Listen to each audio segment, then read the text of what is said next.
Thomas Benedict. He's no longer alive, but he had near-death experiences, and after he came back, he had multiple inventions because of that. You've heard of him? Yeah. So I just wanted to start with this quote from him. What I realized while I was on the other side during my life after death experiences was that we have already been alive forever, and we always will be alive forever. Whatever God you believe in, you give that God meaning, because we are the caring beings. But if you stop believing in that God, it has no more reality, since nothing has any reality outside of your consciousness. But we are always here and now. This eternal moment does not come and go. We are absolute. Pure consciousness. We are the Godheads in our essence, our core. There is no death. There's only eternal life. There's no beginning and no end. There's only this ever unfolding now. Near-death experience of Melon Thomas Benedict. And he's written more than one book. So I just, for some reason, I needed to start with that. All right, so my first question is, what is the difference between hallucination and NDE? Not that I know the answer, but I'll open it up to the public for a discussion. Any thoughts? Well, I've heard the question asked, and it's a legitimate question. And one thought I had was, to me, a hallucination could be kind of random. I mean, I've never heard that some type of event causes the same kind of hallucination across the board. Like if you take LSD, everybody might go and have a trip, but you can't say, here are the milestones of an LSD trip, except, you get high and then you crash or something like that. But it's not like, everybody sees talking mushrooms or anything like that. Whereas everyone's NDEs, as we know, they're very specific and seem tailored to the individual, yet there are some incredibly common milestones that go with those that form an interesting process of how it transpires. And to me, if it was random, somebody could have an NDE, they're thinking it's an NDE, and come back and say, well, God told me to be a serial killer. That's pretty random. But no one who has an NDE comes back talking like that. Again, part of those milestones are, we're not just told, we're shown, we feel down to our core our interconnectedness. And everybody comes back with a feeling and a desire to want to be kinder to each other, to, love is the law of the day. It may take different definitions and different forms depending on the person and their circumstances. But to me, right there, the difference of the process between the two kind of bears comparison and defining the difference. Yeah. There are themes within a real near-death experience. And one of them is it's the fact that I've heard this from many, there's no more fear of death. Yeah. Yeah, it's true.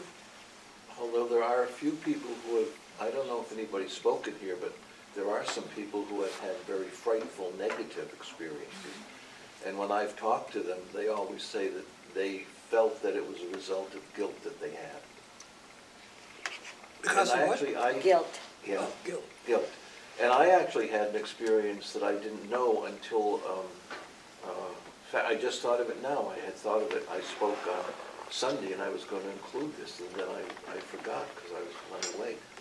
I had an experience where I had gone to the Capuchin crypt on Via Veneto in Rome. And there are hundreds and hundreds, if not thousands, of skulls and patterns made of bones and things. And that night I was quite awake, but I felt that I was walking into a very large place. I remember it had columns, but other than that, and that the dream was in color. The floor was sort of the colors of Jerry's scarf, but it was Sparkling. marble, and there was about maybe a 4 or 5 foot circle hole in the bottom. And as I was approaching it, I heard a gurgling sound, and then something, to me it looked more like a black eel, shiny, more like an eel. It wasn't a separate head, had a face, sort of like an orca, had a face, had a mouth, blowholes in the nose, and as it came up, it's had a bullet head. It came up and it turned itself on itself, almost making a knot. And then it was as if it was looking for me, and then it saw me, and we had a very interesting conversation. And and I noticed when I spoke yesterday that almost all of those kind of events that I've had were messages: get to what you're supposed to be doing. And of course, I've had physical gifts that were then taken away from me. And I realized as I was speaking that, well, the reason they were taken away because I was using them for myself. I wasn't using them as I believe and was told in the first experience I had, that you're given gifts to share. That's right. But that was a negative one that I came up with. I would just like to say quickly, what I feel is the common denominator is that any of us who have had near-death experience of any of the ilk, we seem to come out of it with a higher perception of reality, higher perception of love, higher perception of everything, understanding. May I continue, because I think I have something that's worth saying. Okay, when I heard Lee Lawrence again, I've heard him now for a total of 5 times, and I saw him when he was here and 2 other times that same weekend. And for the new people, I'll fill you in, he talked about the fact that he had meningitis, his fever went up to 106. Ordinarily, your consciousness closes off at 104. But he went up to 106. They induced a coma for 2 weeks and then brought him out of it. But when he came out of it, part of his brain stayed at 100. The perception he had at this frequency of I think he said normal goes up to 90, and he had a frequency level that was measured at 300. And that was how he perceived new things, and that was how he was able to do those extraordinary feeling people's trauma at a certain distance from them. And the distance he compared to rings around a tree, that at the outmost he measured around 50 feet, was your birth trauma. And trauma doesn't have to be, we've got to find another word to use for trauma, experience, I guess. And then as he would walk toward people, he'd get to a certain point and realize that there was a blockage there of energy. And that's why and then he could use his perceptions to ascertain what it was that the person experienced at that time. And in the times that I saw him, it was everything from prenatal up until within the last couple of weeks. But I thought that would be worthwhile and something that you should be aware of, because it's very, very fascinating. You need to get in touch with him, I'll tell you. He's very hard to reach, but I could give you his email address if you wish. Thank you. What do you call it? Is it a real dream? What, hallucination? When you have a dream that's so real? Oh, the lucid dream. What about it? Well, I just wanted to mention that, if you have a hallucination or you have an NDE, I think you should also consider a lucid dream that is so real. It's very similar to the NDE, because people who've had NDEs, I mean, everything is brighter, sharper, more, you know. And so anyway, that's another, I have a Category. feeling about lucid dreams. Usually when we get those dreams, and I've gotten a few of them myself, but I hear clients saying that. And the information that comes through them in that lucid dream has to do with the fact that if they were aware of this information coming to them, they wouldn't be able to take it. Like, for example, a message from a loved one that looks so real. I mean, I've had, my father and other people have come and visited me where I was awake, but some people are not able to take that, to be able to see a dead person while, you know. So that's why we have, I feel that the lucid dreams are structured in a way that we can get the information and the lessons from those dreams without having fear. That's just my belief. good point. If I may say, I'm just high because I spoke about all this yesterday. I find that in my lucid dreams that I interact with most often I interact with the other entity. In my near-death experiences, I usually observe. I'm not an interactor.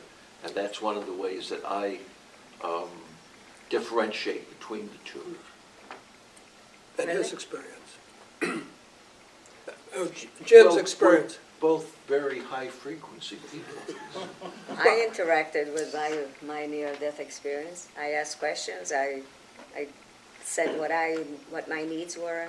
So they're all different. No, I think that's the important thing, and because I'm sitting here and partially observing what's going on through her eyes because she's between us, that, no, Drop the stay. hand. That's what happens in the theater. Whoever is downstage, if their back is watching, the audience automatically watches through the person whose back is to them. But I find that sometimes these interact. You know, when I told my story about the airplane when I was 3, I invented an airplane that goes around the world and won't come back till the Second World War is done. In no way I could have had experience of any of that. That sometimes I was watching myself in the dream as if I was watching a video. Sometimes I was looking through, when I was flying over Springfield, Massachusetts, I could see, but I was seeing through my eyes. I was not seeing myself. But when I got onto the cloud and the airplane was parked there, I was seeing myself walking toward the plane. But when my grandmother and my mother appeared, I was looking again from my eyes. So I just throw that out, that it is very difficult to, they all interact. You know, it's like if we're thinking, they say, okay, male brain, female brain. I think a lot of us stay in the crack in the middle. But your idea goes from one to another. You start out with something that is an intellectual perception, and then it becomes what some people call a spiritual perception, and then it floats back. And I think the two work together. And but that's another discussion. I'll try to No, curb that's my all. You're answer. fine. That's good. Anyone else have thoughts? I mean, ask a question if it's not, you don't have to make a statement. Yeah, okay. I would say that in that quote, it would be pertinent to define the word God. Oh, you mean for this? This Yeah. is just a quote from Mellon Thomas. Actually, that brings up I was at a celebration, 25th anniversary of this organization for writers. It was in Avon. And there I saw again this man that I knew before. I said, I heard you were sick. What happened to you? He says, yeah, I had a stroke. And says, while I was there, I was dead. I met with the 9 entities. Here I am saying, oh my Oh. God. I met with the 9 entities, and all I wanted from them is to tell me, take me to God. Where is God? And they said to him, there is not one entity, that is God. It's the all of us. All that is God. That's what they told them. And I have to nudge him again because I'm trying to get him to speak for us, and he says he'll think about it. Yeah, that's the challenge with us getting speakers is that a lot of people that have had them are not ready or willing to share. So we do the best we can.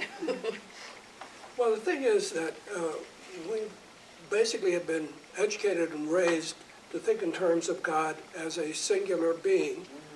And, they start you with we start getting brainwashed very early, if you don't mind my using that word. And so that's what, when people refer to God, we have a thought that it's An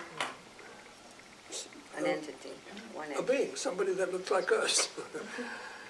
And so that's what religion is basically about, and there are pros and cons on that.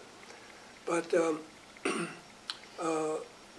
what I get from the NDEers who speak is that it's not an individual, but rather I can't think of the word. Is it a force? Is it a cosmos? Is it I don't know. Give me some words. The all that is. All that is. Yeah, energy. I am that I am. But I think of God as there's an image I have that that when I die, it will be like a drop of water dropping into the ocean, and that's is that Buddha, the Eastern that's it, philosophy? Eastern I believe that, and yes. No, the problem that I struggle with that is how does the drop come see us in the form of a loved one? It's the energy, I've got, not the water, Takes not form. the No, but if you've been absorbed into the totality of energy, Yes. The ocean is When did you become a energy, we're drop? all But- energy. yes, but this is, if you're dissolved into the ocean of energy, then how do you appear to someone? Like when my mother showed up, I felt like she was as live as anybody. I'd just be happy to be looking at your wonderful scar. The color caught my eye. But how does that person get out of that being? And I think that's a very Jewish concept, isn't it? I don't know. I don't know. I'm sorry that Ken isn't here, Rabbi Ken isn't here, because he would take you up right now. Yeah, well, it's And speak up, please, Lou. it's not, it's good what you're saying, I am that I am. And it's the whole thing, the phenomena of everything there is so complex for us to understand it.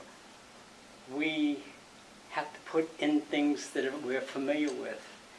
And we have to name the name and name something to understand it. Like when we use words or symbols or metaphors, we want to say things that help us to comprehend what's there. And all that is very, very important. But what Tina was saying is everything is there. It's all there. And it's just like, if I'm looking for my wife, consciously or unconsciously, that's what my experience will be. like Judy has woken me up a couple times, and she was really beautiful and nice, and I didn't recognize her at first, and she was really great. Judy But is your wife that passed, That right? night, my wife that passed away, it was almost 4 years ago. But the thing is, it's depending where we are, and what our sources are of naming something, and then that develops a culture, and get to understand, and you're in that, and that's your pillar of faith, that afterwards you're looking into that pillar of faith, and your psychic is going towards that faith, you know, and someone else that doesn't have it will see it in a different way. So it's like based on your perception of where you are. But the openness is such a word of such big meaning of being open.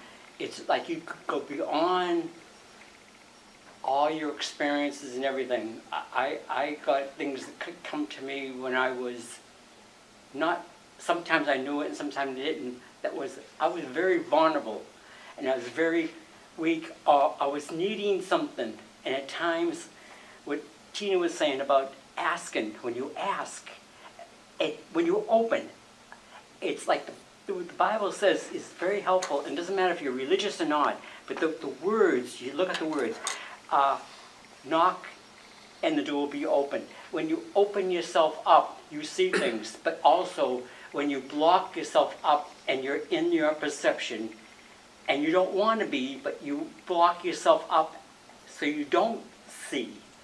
And so all this, but the real great thing is it's so unbelievable. It's just so everything, and it's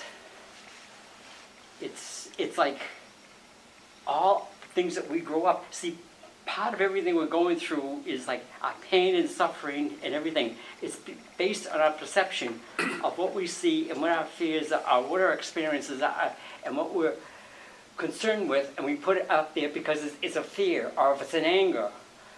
But if you see those things and you don't let that thing grab you, like for example, if you're angry about something, and then if you're looking at that anger, you're looking at it, what happens to the anger? The anger feeds on itself, and you're angry, and then you find all kinds of anger, past and everything, comes in, and it just controls you, and anger is controlling you.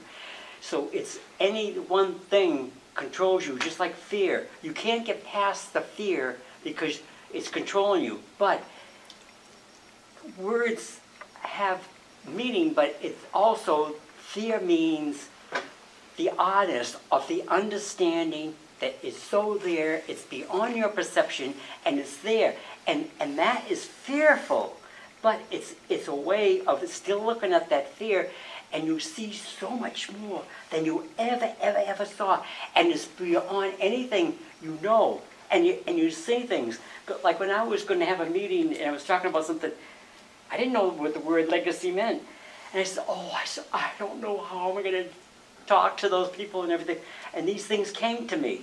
And it's just like, and all the things are mysteries. Like when you're writing, you find all kinds of things coming up to you. And you do that. But you want to be in balance because the extremes of things can throw you off. But being in balance with all of things helps us to, at least it helps me, for me to understand it. And when I was in NDE, this was amazing. I saw all these things, and I just looked. And I said, the whole secret was not to be able to do my thinking of where I was and what I was looking for or anything like that. I just looked, and I said, wow. I saw all this stuff, and I said, whoa, this is beautiful. I'm not angry. I'm not fearful. I'm not scared. And I said, it's happening. And all these concepts are all going in. And then doing that, I surpassed all the stuff, and I saw the energy and the feeling and the beauty of life. Oh, and love was so awesome. But the real bad thing that was for me, though, I became alienated because I had to come back in this world. And coming in this world, the world was so different from my experiences. And how can I tell you? If I didn't know you had NDE, I couldn't tell you about it because you would think I was nuts. You'd want to put me in the mental institution or something like that. See, so it's overwhelming. So it's like, if we can get a lot of us, like this group, by us getting out of ourselves and seeing some of these things and sharing, because everybody, all of us, shares part of the universe, and we become one together, and that's what it takes. And what you're saying, it's not what you got. And for me, what learn is, when I learned that, I says, now I got it, it's great. I said, oh, that's only the beginning. The only beginning is for me to be able to be with everybody else, and to be able to, but I'm still really in torment and working with that, to be able to, how to deal with other people, to love them from where they are and everything, situations. So let's get the next person, yes. Good, thank you. I could Thank just, you. I'm sorry. What you're saying, love is very important. Unbelievable, That's it's right. endless, Right. it's It's okay. Thank you and very you much. can love the person Right. that gives you a problem, and you can love them for That's what right. they are, and you can see it. Yeah, thank you. All right, go ahead. Well, thank you, because that really leads into what my question was. Uh-huh. Oh, you had a question, Yeah. okay. I did, I have a question, but it does lead what the last thing, the last speaker said.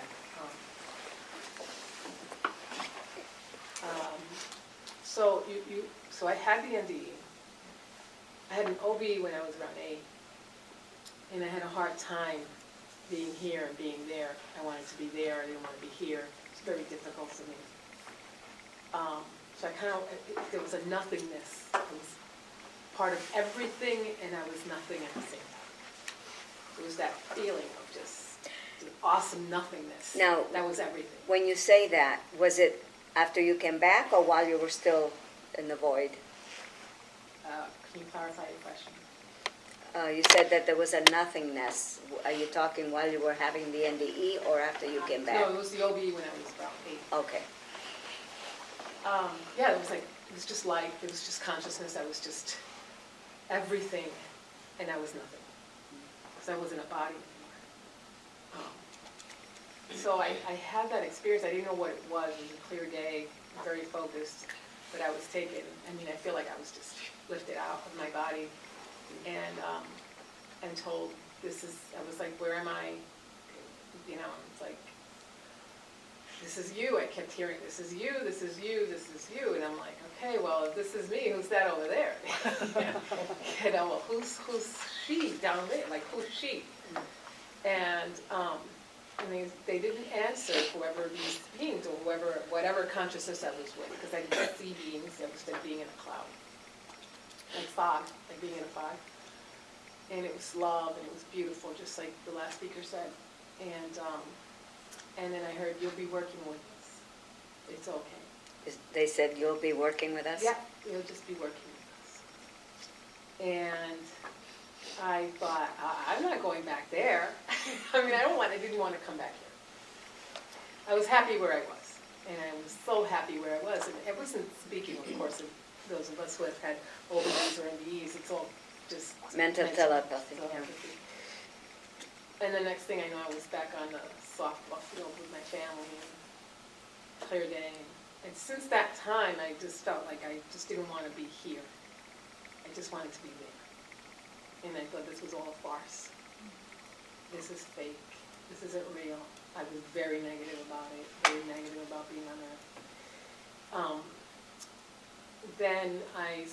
So what did I do? I'm just curious what other people have done. If you're the panelist, like, what did you do if you feel like you're so separated? Like there's this separation from this table, this body, saying, this is bullshit. This is just bullshit. What the hell am I doing? Why is my awesomeness in this little thing? I'm wearing this thing. literally, I remember thinking that way. And I started meditating, and I didn't know I was meditating. This is when I was very young. I didn't know I was meditating.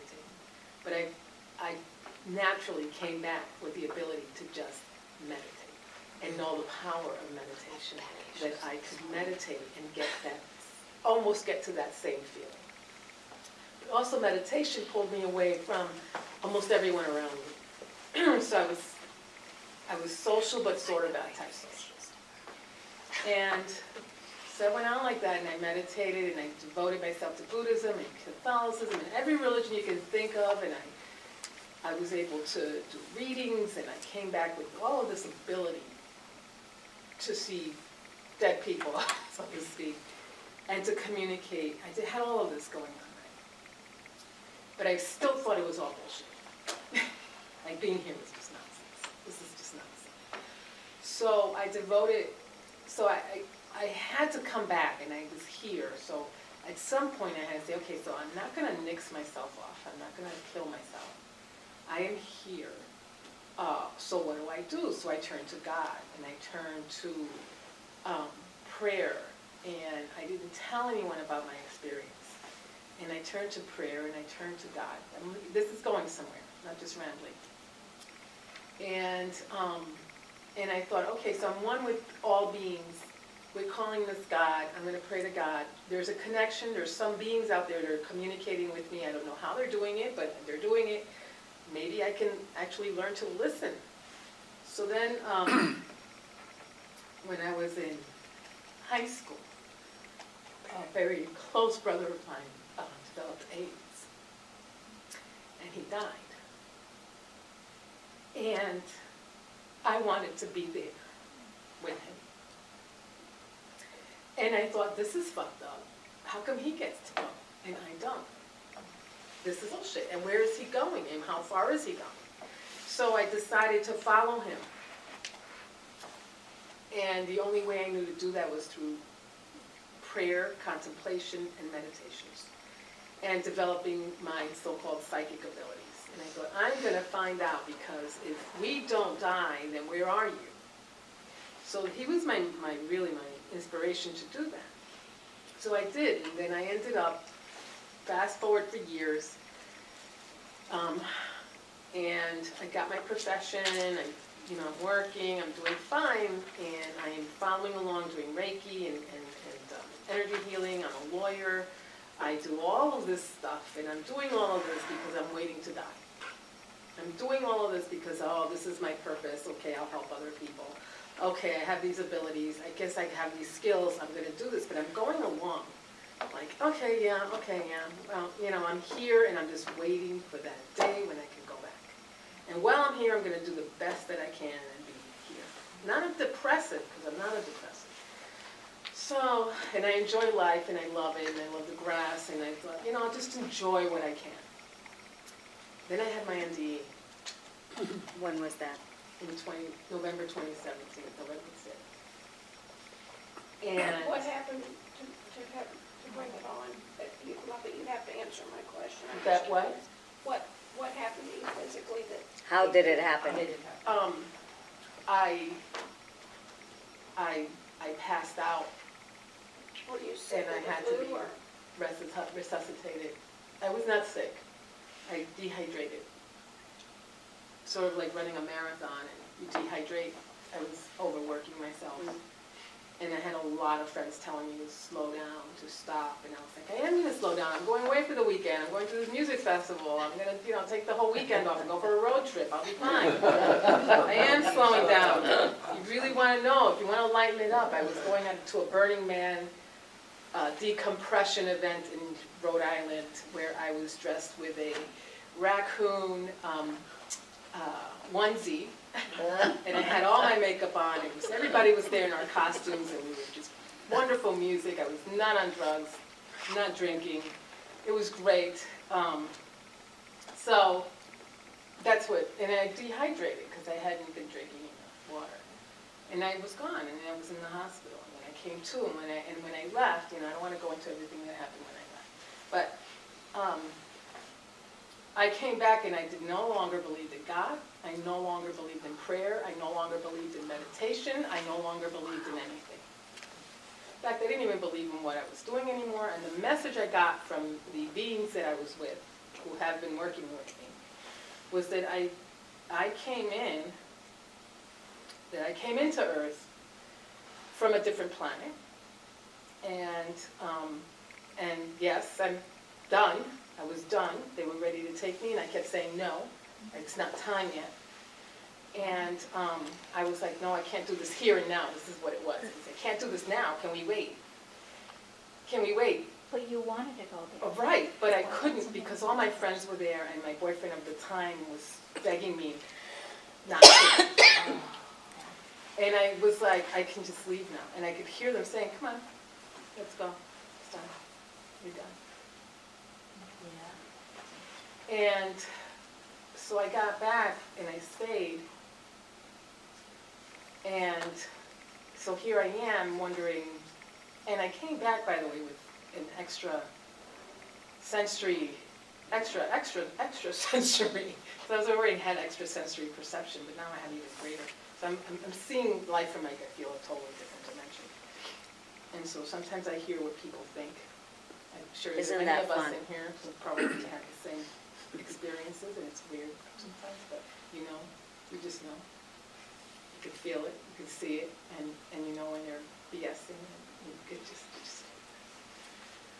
So, I don't know how to deal with all that, and I came back not believing, and so I'm wondering how others work with that. Because I came back not believing in this God thing.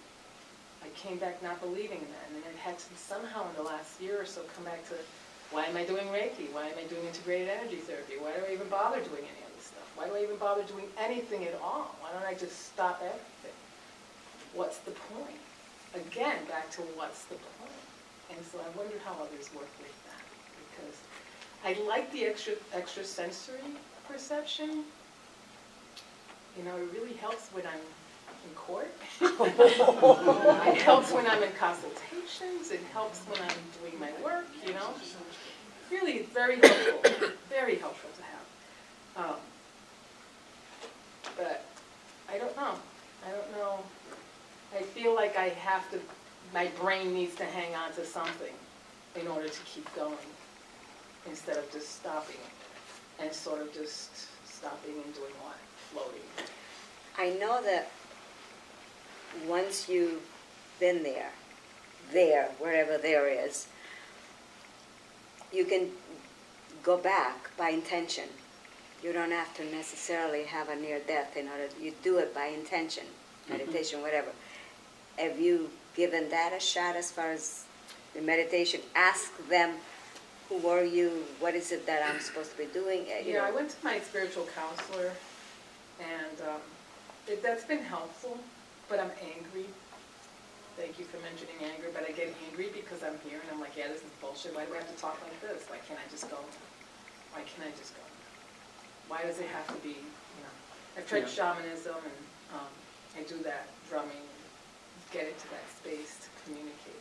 Part of it's what you're going through. It's part of it. It coming out that there is nothing. I would just sit on the river and look at nature. And That's just what I feel like be- doing all the time, just like not doing anything. But Kind of like really not doing anything. that's like part really of the process, stopping and the everything. process, and it's nothing Maybe written in that's the stone. way. It could be a moment, or it could be a month, or it could be a year, or it could be 20 years. But Yeah, I mean- but it's a process that you go through, and it's like everything is everything. Everything has an understanding. When we talked about before, with Joe, the one synchronicity. Oh, It just, Rob. the universe kind of tells you things. So is there Oh, like I'm sorry. so, just, I'm sorry to I'm sorry, go ahead. but is there, you know, with this intention, I guess I need to read more about it. Because I don't meditate with an intention. I used to meditate just so I could communicate with my brother and my deceased family. But to go right to the source, those entities that you met up with, have you thought of doing that, straight to them? I haven't in a few months, but, yeah. That's what I feel that would be helpful to you. That's where it would be most helpful, to go that way. For your next stage. Maybe when you did it before, it wasn't the time, but it might be now. Maybe I wasn't, my brain wasn't ready, because sometimes our minds have to Yeah. catch up. It's stages. There are stages. Maybe that's what it is. I mean, I'd like to hear about that, if that's, because this is new to me, Can I in jump? many ways. Yes, I just want, and journaling helps a lot. As a matter of fact, with my book, which took 10 years, and I found myself sharing those stories, and I was so detailed in some of these stories that's like, how could I possibly remember all these details at my age? And then I got it, that it was a download from the Akashic Oh, Records. Okay. Go ahead. No, this is like the perfect segue, because this is what I was going to talk about tonight. All right. I had my near-death experience about 2.5 years ago, and for several months I didn't really know what happened. I knew it was an out-of-body experience at least, but I thought I'd gone to purgatory or something, because if you were to see a graphical representation where I went, you go, "Oh, that doesn't look very fun." Well, it wasn't, and I was told you're not here to feel good. You know, you're here for a purpose, and let's focus on that. And that was all good. And as uncomfortable as it was, I realized that may have been the best version of myself. Because the best version of yourself isn't the holidays with your family or when you've scored a big win. It's probably when you get the shit kicked out of you. You know, because you've got to pull it out from inside to get up out of the dust and keep going. That's a dragon worth slaying. And if I had to go back there and continue that work, I'd go in a heartbeat. You would. Yeah. Well, like I said before, it's not a place you go to or come from, it's a place you are. Yeah. And so, as I've sort of just had this own momentum that that I don't create, but it's there, and it's like an ocean wave, it takes me with it. I'm riding around my car, I'm listening to podcasts and Audible, and, everyone, getting to know folks here and all that, and hear more near-death experiences. Had like 3 or 4 podcasts about my experience out there. And eventually you're going to, just like you are right now, like say, what's next? Where do I go from here? What comes now?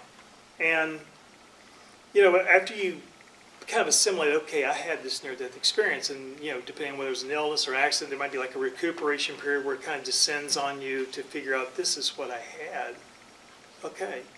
And then, what's interesting is if you aren't well read yet, at that time even, in near-death experiences and all the other stuff that comes after, it's really interesting to notice what they call the after effects. And then you'll go and find it when you die, you go, wow, like 8 out of 10 or 10 out of 10, bing, bing, bing, bing. You hear about the light bulbs flickering and computers going wonky, you can't wear a watch, all these things like that are, kind of fun to tell and entertaining, I guess. And I've had those. I can tell you some really weird ones I had recently with electronic communications, and I'd like to share that with you just because they're so weird. But then, and even the relationships. There's something like 78% of NDEers get divorced. And, yeah, it's a challenge. You've had a transformational experience, and the other spouse sitting there going, well, where'd my husband go? Where'd my wife go? Because you're so changed to the core. Your values have changed. The way you react to things have changed. Everything is different. PMH Atwater said it really was just play act to kind of get through it. Because you don't know what you should say right now to make it better. So just keep your head low and play act. So you can figure it out. It's not like you're, being deceptive for your gain and someone else's loss. You're just trying to kind of get through the damn day. And that segues into the next stage, which they call integration. I call it coping, or what next, what now. That's the part I'm focused on right now. And the one reason I'm focused on is that seems to be where there's, I would say, the least material out there.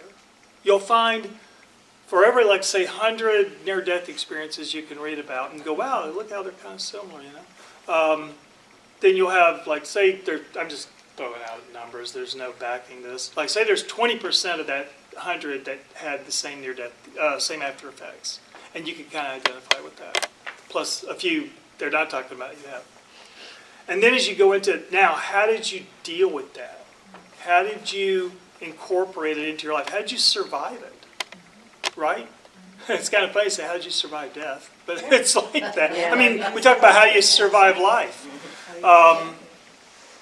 And that's like 1 out of the 100. And I think that's because you've gone from a real general to a real specific. You know, just as, in a strange way, as the generality of talking about near-death experiences people like to relate to, and yet we all know how individual they are. I think as you travel down that path towards, through the after effects, that make you start to realize this is weird, and it's commonly weird. There's something to this. As you get down further then into, like I said, the coping, and how your integration to me just isn't a strong enough word.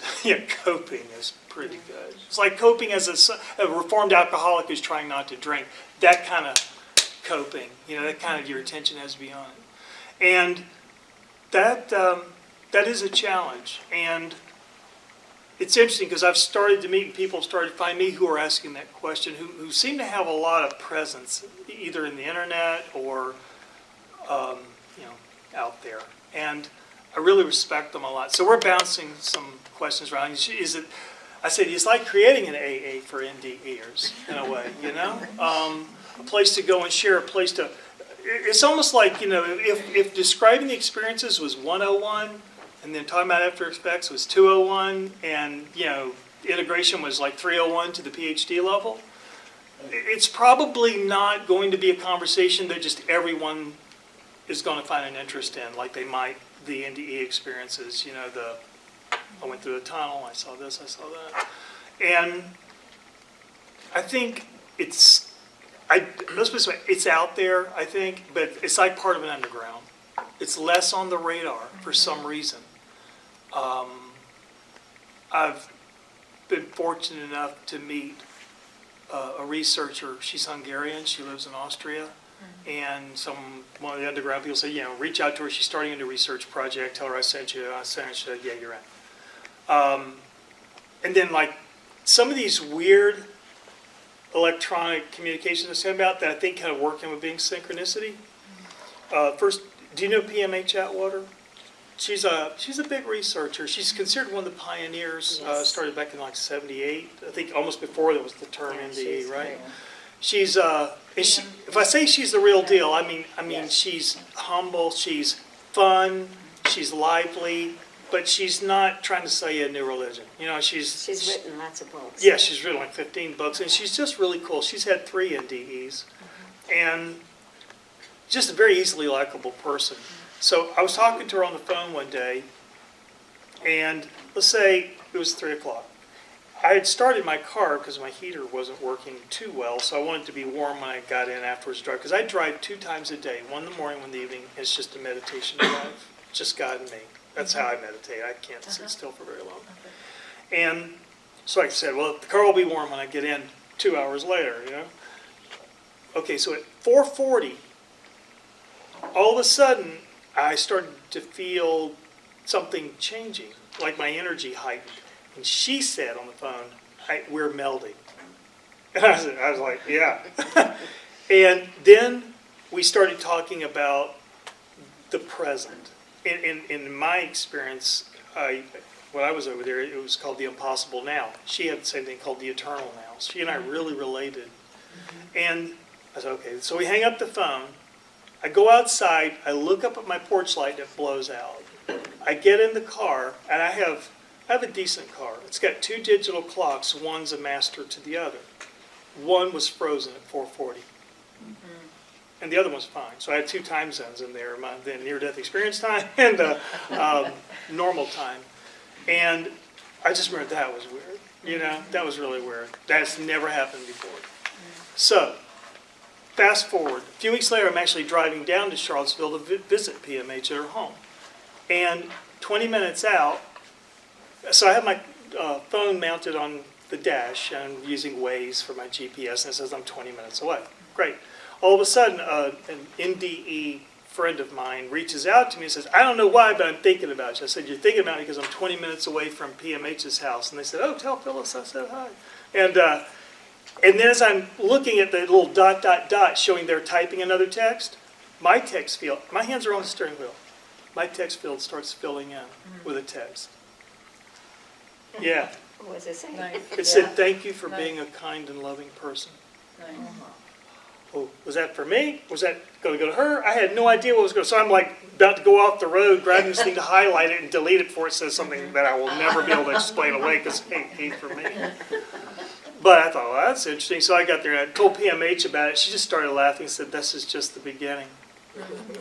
Well, when I mentioned I met this researcher, right? I mean, it's a natural question to say, yeah, I hope they're the real deal, not a waste of time. The next morning, I had an email sitting in my phone. It looked like it was from her, the researcher. But the body of the email was from 11 years ago. From my ex-wife, who we remain very good friends. We're on a no one's ever heard of it Eastern spiritual path. And, I mean, really, no one's ever heard of this. And I'd asked her, I said, I'm up here in the Northeast, where do I find people on our path? And she was writing back saying, here's how you find that out. So I found that very interesting. First of all, they were 11 years apart. Somehow they were mashed together. I've talked to Cisco Tier 3 reps because I'm in IT, and they say, we don't know how that happened. But I thought it was interesting that I was asking a question about the legitimacy of this person. It was coupled with an email that said, here's how you find the people who believe like you. Wow. Right? And, we've had some conversations, and, I think we're going to go down this path a little while together. But the strangest one that really kind of brought some stuff to a head with my marriage, because, it's been a challenge, but we're in a better place, I guess.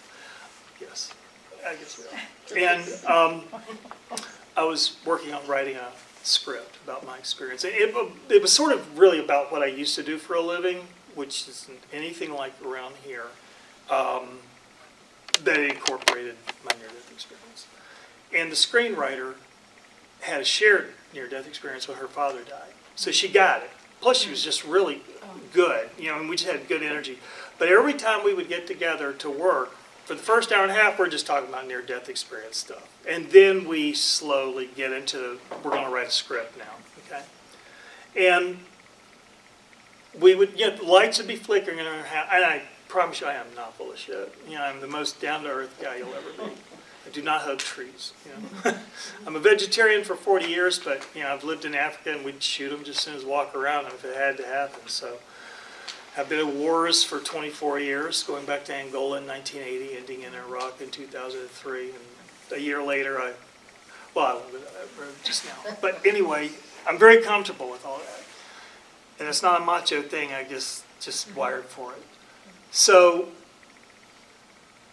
really, we would be working on the script, and the lights are just flickering the entire time, or computer blows up. We'd go to get something to eat, and it 3 times, the cash register system went down, and just. But the really weird one, and sort of the last one, was when she and I were texting, and she said, I was just listening to audio on my phone driving to my boyfriend's house, and all of a sudden the audio just got really weird, and it just wouldn't play. Then she walked to her boyfriend's house, and his entire home audio system suddenly went weird. And he made a joke, tell Jim to stop, because that was our joke. Then her son, who's visiting from university, who's at her apartment right then there, calls her and says, Mom, the audio system is messed up, and it's even in the headphones. I made the mistake of sharing that with my wife, because she was a widow with 3 babies when I met her, and her husband died in a traffic accident out on I-84. And the second he died, their audio system turned on at home, volume all the way up to 10. Set almost between stations, so it was like the white noise. It was like 12:30 at night or in the morning. So she gets to her core that near-death experiences or death experiences or whatever can have that kind of manifestation. But because it was between her and her husband, she feels like this is the kind of connection a man should have only with his wife, not with a woman who's a friend. So that was part of an issue. So when she brought that up in marriage counseling, I said, there's nothing between this woman and me that way. Yes, we do have an experience that you and I have not had, and that I can see how that would, be a problem. I mean, people don't. It introduces an ambiguity to the relationship, and ambiguities are never seen favorably in a relationship because you're going somewhere they can't go. It's like going in the treehouse and pulling up the rope ladder, and you can't come up here. So I said, most marriage vows say, till death do us part. What happens when one of you dies? No matter that you came back. I said, has the covenant been broken? And one time she was complaining about the way I used to be, and I said, well, have I been like that since my crash? And she said, no. I said, well, that person died in the crash. This is what you have left. There's never any going back. There's only going to be building something new. But the problem is when you lay that out there, everybody just gets silent because they don't know what to say with that. To me, it's because you've hit them with a real big truth and there is no response to it. It's just, okay, we got to live that now. Can identify it. So, to your point, you have been removed from the herd. That's what happens. You are no longer a part of the majority. And the ego defense is to eventually feel like I was chosen. Well, yeah, you are, but don't think of it from an ego point of view. Your name obviously was called, probably in answer to a prayer at some point. Maybe a really low time when you called out for help. It just didn't come right then. It didn't come like you think it would. But there is a solitary part of this life that is part of the integration, I think. And obviously, when you're among like-minded people, it does redefine your sense of society. And so it's a day-by-day thing. It's a little scary because what I fear is retreating completely from becoming a hermit, and that's fucked up. I swear a lot. It just is, and it's in my estimation. I'm like, how? But maybe so sometimes I feel like I'm being pulled towards being more of a hermit. Yeah, So I tend to push people away from getting too I close. do that. I'm an extreme introvert. And I'm not I've never been an extreme introvert, but I'm introverted. But then I'm like, no, I really love people, and I love being around people, and I like hearing from them, and I like experiencing them. But I have to be much more selective now about who is coming into my space. So I had an experience now, you reminded me just this weekend, 2 weeks ago and this weekend, last weekend and this weekend, and very close friends of mine, it's a couple, a man and a woman, and we got pretty close, over the last 3-4 years, and suddenly, and I organized a dinner with other friends, and I thought they would have things in common, because we're part of the Burning Man. Sure. Burning Man I love that. I always wanted to go. Yeah. So we're For an extreme we're part of introvert. this local chapter. Yeah. And so I knew that they had not met the other couple, so I organized a dinner. If you ever want to go to real Korean barbecue, they're right in West Hartford. Obscure location, but really good. And I was sitting at the table, and I was just falling into, okay, I'm going to come back now. I've been in this other place, and I'm like, no, I'm going to really organize being, they had all said they wanted to get together for months, and I said, I'm just going to stop this pulling away bullshit. I'm going to do this, and I organized this dinner, and they show up, and I'm sitting there, and all of a sudden, I'm picking up on, the woman next to me is super nervous because I've known her husband for like years, and I met her, and she's like really anxious and nervous about bringing me into her life because I don't really know her, but I can feel it. I can just feel it and almost sense it and see it. Then I look across to my girlfriend who I've known for like ever, and she's staring at me, but all I can see is anger directed towards me, and I'm like, why is she so angry? Why is she so angry? Why is she angry at me? What have I done that she's so angry? So then I look at my friend's husband. Oh, they're engaged. They're not married yet. They'll be married in June. And he's very calm and social, and he's chill, okay? And I look over at my friend's fiance, I think they're not married, I'm not sure if they're engaged, but they've been together for like 10 years. And I look at him, and they're all talking, they're not talking to me, and they seem calm, except that they're talking to my girlfriend, who's not listening to them, who's just angry at me. Did that make you feel isolated? Oh my God, I felt like I was in another world, and I had a friend of Right. mine who I had invited, and we were talking business, we had been talking business, and we had become really good friends, but something was wrong with him. Like, he had checked out, he was on his phone, he was very anxious, there was something wrong, and I said, my deal with him is not gonna go through. Oh, he's already planning to partner up with somebody else. Oh, this has already been happening, it's been happening for 3 weeks. Really, it's been happening for 3 weeks? This has been going on for 3 weeks now, he's partnering with some other lawyer. Oh, wow, oh, now he doesn't know quite how to tell me that. Okay, oh, shit, it's going on, and I'm sitting there going, I want a little bit more meat, I'm going to the bathroom. I was in the bathroom forever.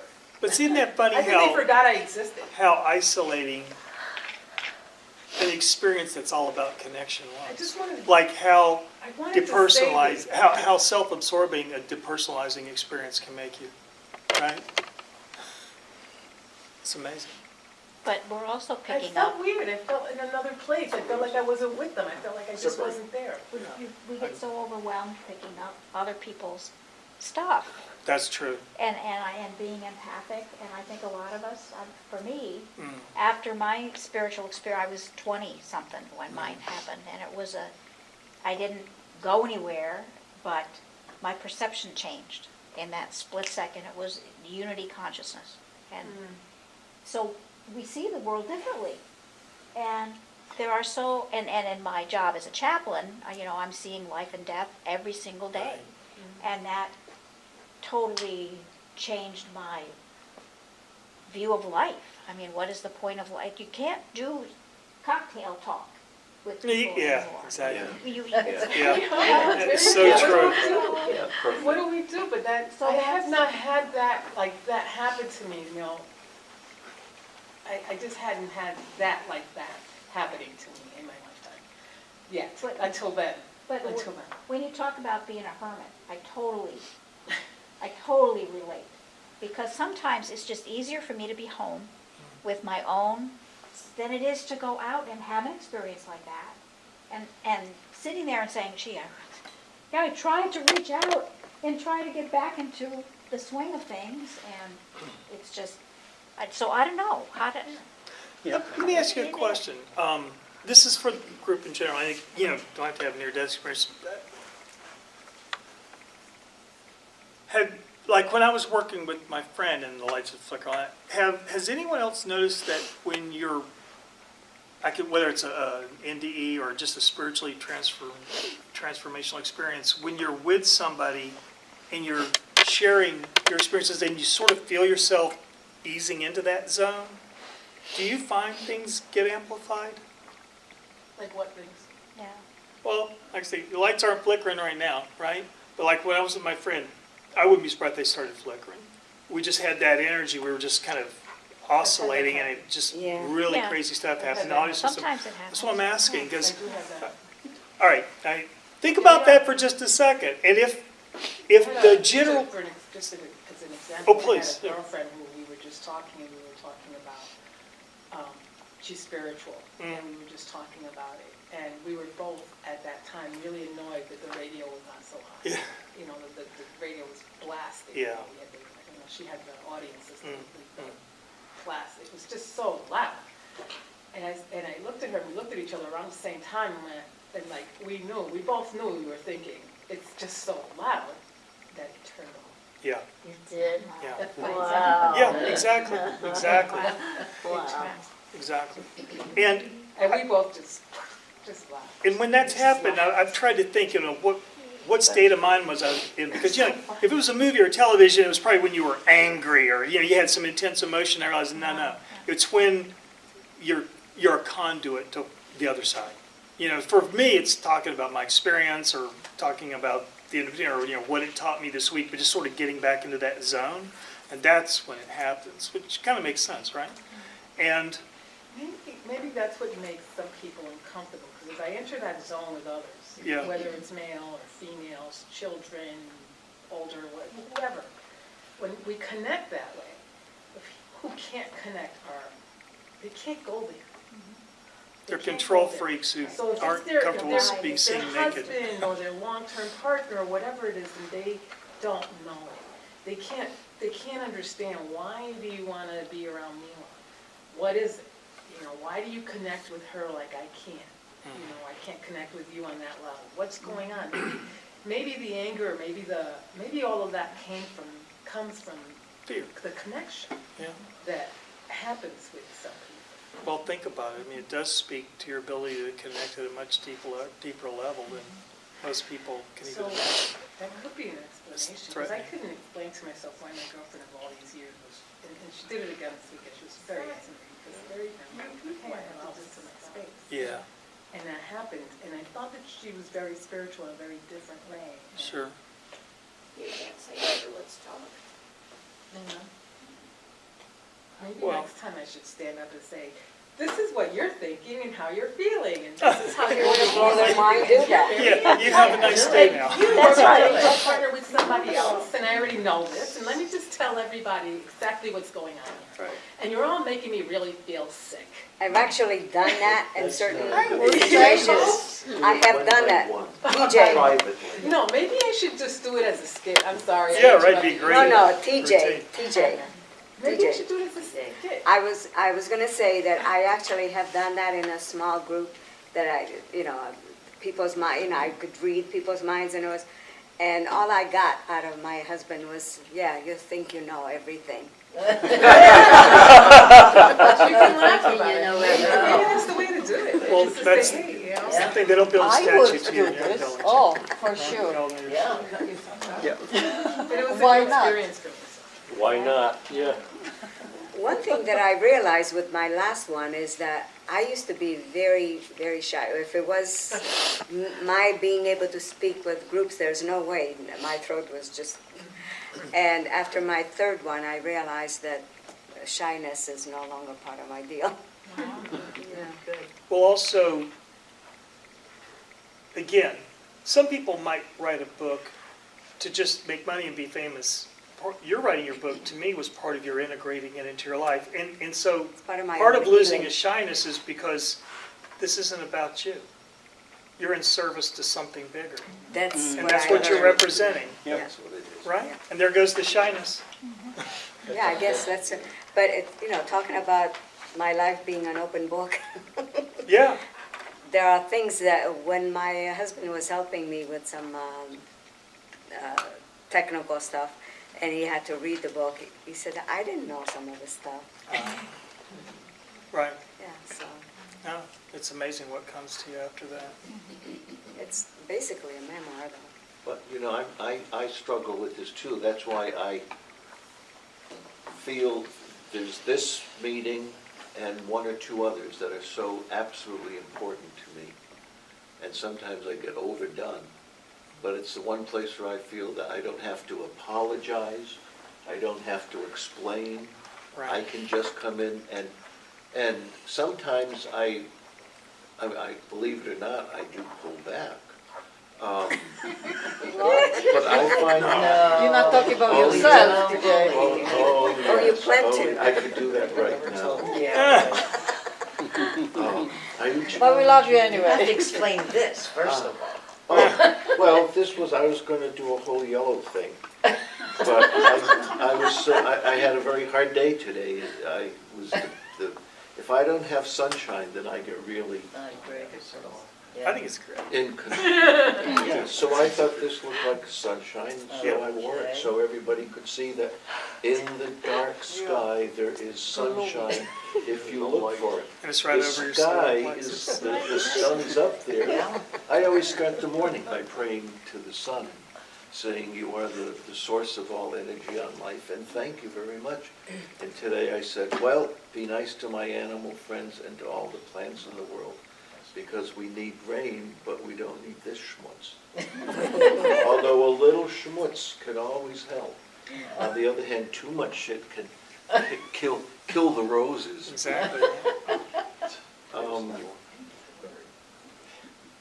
I find that the way I do it is I have two different personalities. and I deal with one when I'm in the general public. I don't hug a lot of people in the general public. I'm cutting back on that because I'm going back with Joe Biden. Joe Biden, yeah. I loved when we had someone speak one time, and I asked him, well, how did it change your life? Because to me, that's what's important. And he said, well, I feel like hugging anybody, but men don't hug each other. And I thought, this has to change. You know, that I'm not hugging you because I expect that I'm going to get in bed with a woman or a man. You know, or there was that little incident with the dogs, but that was separate. I would like to bring up something that we've skirted that I just realized when I spoke on Sunday, because I think it's pertinent. And that is that I feel, since we believe, we're now more or less accepting that it doesn't have to be a clinical near-death experience. It needs to be a life-changing or a significant spiritual or just a changing experience. And as I was preparing this, I had done my thing, which is going to be the outline for my, or it is an outline for the book that I'm going to finish when I do after I finish this one. And I said, you know what, I've never ever heard anyone who speaks, who talks about how falling in love changed their life. And we talk about God is love, how this is love. And I thought, you know, one of the things that changed my life as much as anything else was falling in love. And mostly the first time, because I had not experienced it before. That's how it works with the first time. But subsequently, there have been times when falling in love, and it doesn't have to be romantic, sexual passion. It can be different kinds of love that changes our lives. And I think that's very important to understand. And I'm sort of the renegade, and I don't mind being the provocateur. I love this life. I'm looking forward to the one after that. But I just passed a note to Mila, who when I turned around and saw you, I said, oh, that's who that is again. But no, I go along Epicurus, and the Epicurean. People say you're a hedonist. And I said, no, I'm an Epicurean. He said very, very, very, very quickly, he said, the best, if there is an afterlife, the best way to prepare for it is to make the most of what you have in this life. Do no harm to others, do no evil to yourself, and enjoy and experience everything in this life. And I think that's something that we forget, that I get sometimes, Mila, sometimes I do despair. I mean, I'm East European, what can I tell you? We're shadowy people. But I some days I just end up saying, I said, you know, okay, I'm trying to do my best with what you're giving me, but why? I mean, I went to 4 different psychiatrists when I was trying to get sober, and the first question was, well, what do you think? I said, well, why am I living? Why are we living? And none of them had the answer, but I went to another one. And I said, why am I living? And this was a lady who was not a psychiatrist. She was a counselor. And she said, because you have things to do. And I was praying with that one day, and my mother, who'd been dead for several years, showed up. And she said, sweetheart, you still have to learn patience and humility. And I thought, you know, maybe that's what it's about. But I also found out that we may not have an answer the way we would like it. So it's like when Rabbi Ken said to me, how do you use electricity? I said, I don't know, you push a button, if you pay your bill, the lights go on. Maybe you should make sure you paid your bills. Yeah, that's our, That might be it. And I said, well, you do that. And he said, no. He was standing in back of me. I had only just met him. I recognized his voice. And he said, no, how does electricity get made? How does, and I said, I don't know. And he said, but you use it, don't you? And that was the end of the conversation. He didn't have to explain more. And it gets very pragmatic, but you know, it's better than trying to commit suicide yet again. Yet again. And you come here and you hear people who are going through the same thing and you say, okay, we're eccentric. A wheel, if you make a graph of a wheel, a lot of people think it's just going to go like this, but it doesn't. It goes, and we have to just put all of that together. Any case, those were my discoveries yesterday. So I thought I'd share, especially, I think that idea of what were your life-changing experiences? I fell in love. I remember that first time that I was in love. I thought I was walking in 20-foot leaps. It felt like I was never touching the ground. I said, oh my goodness gracious sakes alive. This is what that feeling is. And yes, that was for me a manifestation of whatever. I have one other question I'd like to, it's a question, that there's not an angle I'm going for, just putting it out there. Okay, so again, you know how there are maybe 98% of the time similar milestones, you know, like I said, going through the tunnel, seeing long dead loved ones, life reviews, seeing an angelic or, you know, beautiful being and feeling unconditional love, and then eventually, oh, I got to go back, okay. And yet, you know, the settings and so much about what I just said can be represented in incredibly individual ways. And even when, like they said, PMH said, like with kids, when they see an angel or they see God, they'll ask, "Is that your true form?" And then sometimes it'll just then turn into a ball of light, which is the answer to the question. But before that, they saw it as something that was more understandable from our mindset here. I have wondered, since it's obvious that we're painting it in over there, when we see our grandmother who passed away years ago, or the dog or something like that, I really wondered, are those, just like people go to hospice and hold the hands of the dying who have no one to sit with them while they die, I've wondered, are these like helping spirits? And we're painting them in too. And they don't care. Their job's to help you. You know, like, stop hyperventilating. You know, it's okay. You're dead, but you're alive and you're okay. The worst is over. And so we're painting them in as comforting images of people who've loved us, who've cared for us. And maybe they're really not those people at all. Maybe, to your point, they've gone on into the ocean. What is the ocean without the drops, right? But maybe they got other things to do than wait around for us to die. And I actually have experienced something like that, because in one time as I was dying, there was someone who I did not know, a nurse, who was holding my hand. And the sensation I had that it was my grandmother who raised me who was there.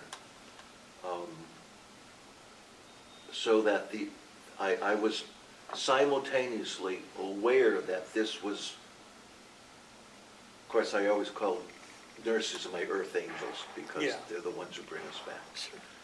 But at the same time, the emotion that she was bringing up in me was what I remember was that absolute comfort of being in her arms when I was a newborn baby. Wow.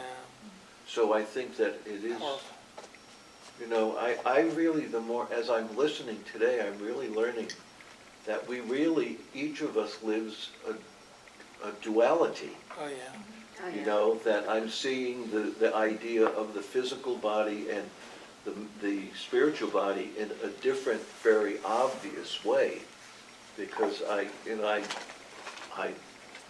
teach language, among other things.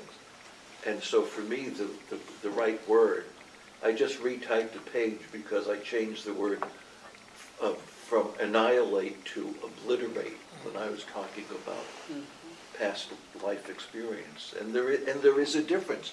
You know, we each will understand it our own way, but the trick is to find, no, you describe colors of blue. How many, the closer you can come to this color blue, or this color blue, or that color, which is a little turquoise, or that color, or any of these colors, if you can, the closer you can come to the accurate, the closer it is to giving the other person the image of what you are trying to do. I mean, that's where poets who say they are inspired by what? By the muse. Well, what's your name? Well, my muse is called God. You know, that there is that higher, or my name, the muse is higher consciousness. Well, inspire means to breathe life into, Well, that's, yeah, as God did Adam. yeah. Yeah, but, you know, And before that, the Greeks, I mean, you probably know the Greek, that the word spiritus, or spiritoi, is the animating spirit in us, the animating energy. It goes back to eros, the energy. So again, we're talking about the same thing, but if we clarify the way we are understanding the word, then it makes it clear and we can actually perhaps know what the other is standing. And I think that really drives home the point that we sort of touched on a little bit tonight, and I've heard it talked about in NDE circles, is that there is no death because we're simultaneously living on all these other places at the same time. We're just attending here. You know, like when you're asleep, you're attending to sleep, but there's your body. And quantum physics supports that. Exactly. With all these other dimensions Well, and exactly, string and that's and, where a you know. lot of my study has been. Yeah. I got more It's explanation about my fascinating. NDE from that than going back to my mystical books. And I'm still getting information. Absolutely. from Yeah, you are the too. last one. The last NDE was on January 5th of 2012, just a few months ago. I learned who those 9 entities are, so I placed that in the book. Well, we're gonna have to Was there summarize a because it's. Snow White with him? can I say something? This, I'm sorry, but, you know, we could go on and on.